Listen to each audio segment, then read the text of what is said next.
Hello viewers, take লাথিবে আপনাদের সকলকে জানাই আন্তরিক শুভেচ্ছা। তো বন্ধুরা, আজকের এই ভিডিওটিতে আমি আপনাদের দেখাবো যে আপনি আপনার ইউটিউব চ্যানেলের জন্য একটি প্রফেশনাল লোগো কীভাবে বানাবেন।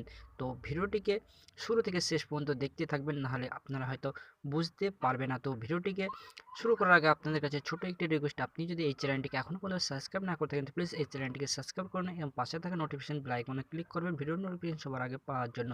তো চলুন বন্ধুরা, ভিডিওটি তাহলে শুরু করা যাক। তো বন্ধুরা, আপনাকে সর্বপ্রথমে একটি অ্যাপ্লিকেশন ইনস্টল করে নিতে হবে। পিক্সআর্ট বলে একটি অ্যাপ্লিকেশন আপনি প্লে স্টোরে পেয়ে যাবেন। আমার ভিডিও ডিসক্রিপশন বক্সে লিঙ্ক দেওয়া আছে, ওখান থেকে আপনারা ইনস্টল করে নিতে পারেন।